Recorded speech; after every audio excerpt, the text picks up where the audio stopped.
দেখা যা, গরুর গাড়ি চিন্তা যা, আইসে রে তোর বাবারা, ওই পিনাকি দেখা যা, জিতছে রে তোর বাবারা, নিশ্চয়ই দেখেছেন পিনাকি দেখা যা। অনেক মানুষের বাড়িঘর জয় বাংলা করার আমাদের যিনি কি বলে যে মূল নায়ক আছেন পিনাকি দা। তো আজকে ওনার বাড়ির সামনে মানে গতকালকের একটা ভিডিও দৃশ্য যে বগুড়াতে সম্ভবত তার যে বাসভবন আছে সেই বাসভবনের সামনে প্রকাশ্যে একদল নেতাকর্মী এভাবে স্লোগান দিয়েছেন। কেন আসলে পিনাকির বিরুদ্ধে বিএনপির নেতাকর্মীরাও এই মুহূর্তে অসন্তুষ্ট এটা নিশ্চয়ই কারোর বোঝার বাকি নাই। পিনাকি ইলিয়াস সর্বোচ্চ লেভেলে চেষ্টা করেছে বিএনপিকে হারানোর জন্য, বিশেষ করে মির্জা আব্বাস থেকে শুরু করে মির্জা ফখরুল এবং তারেক রহমানকে নিয়েও।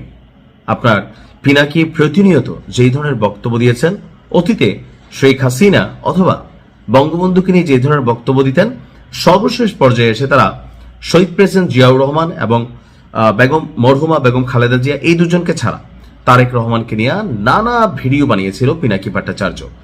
তো এমনকি নির্বাচনের দিনও, নির্বাচনের আগের দিনও ইনকিলাব জিন্দাবাদ, হাদি জিন্দাবাদ বলে কান্দারেন্দা ভিডিও দিছিলেন। তো স্বাভাবিকভাবে ধরেন যারা এই বিষয়গুলো নিয়ে ঝামেলায় পড়ছে বা ভোটের মধ্যে টেনশনে ছিল, তাদের মধ্যে এখন একটা জোয়ার উচ্ছ্বাস আসছে।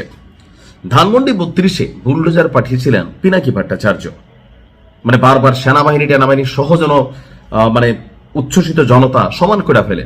তো পিনাকি কি ভাবছিল যে তার বাড়ির সামনেই 32-এর চিত্রের কাছাকাছি লেভেলের হবে? তবে ভাগ্য ভালো, পিনাকির বাড়িঘর ভাঙচুর হয় নাই, শুধু এখানে স্লোগান দেওয়া হয়েছে। তবে কিছুটা কপাল খারাপ হচ্ছে এই জায়গায় পিনাকি এবং ইলিয়াসের যে আওয়ামী লীগ সরকারের সময় তারা সরকারকে নিয়ে নানান মন্তব্য করেছে, পজিটিভ ছিল, নেগেটিভ ছিল। তো সবকিছু মিলিয়ে আওয়ামী লীগ সরকারের চক্ষুশূল ছিল। পরবর্তীতে ওই সময় তাদেরকে বিএনপির নেতাকর্মীরা প্রায় ধরেন মাথায় তুলে নাচত। আর যখন সরকার পতন হলো, দেখা গেল যে এই গত 18 মাসে বিএনপির বিরুদ্ধে শক্ত অবস্থান তৈরি করেছিল পিনাকি ভট্টাচার্য, এমনকি জামাত এনসিপির পক্ষে তাদের একটা শক্ত অবস্থান ছিল। তো যখন পিনাকি আপনার দিনরাত বিএনপিকে গুতাগুতি করে আসলে ওরকম কোনো কিছু করতে পারলো না, জনগণ ভোট দিয়ে বসলো, তখন আপনার পিনাকির বাড়ির সামনে গিয়া এই যে দৃশ্যপট ভিডিওর প্রথমে আমরা দেখলাম, সেই বিরল দৃশ্যের দেখা মিলল।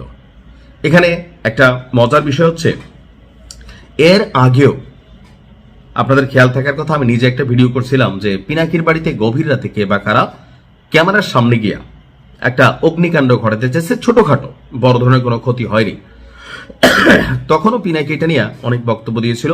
আর আজকের দিনে তার বাড়িতে গিয়া প্রকাশ্যে মানুষ ভিডিও ফুটেজ করে স্লোগান দিচ্ছে, মিছিল করছে। পিনাকিদার একটা জিনিস হয়তো বোধগম্য না, এদেশের মানুষে আপনি যা শিখাইবেন এটা দিন শেষে আপনার উপরেই ভাই ফিরে আসবে, অর্থাৎ মবের সংস্কৃতি। এতদিন আপনি বিএনপিকে নিয়ে কথা বলছেন, ক্ষমতায় ছিল না।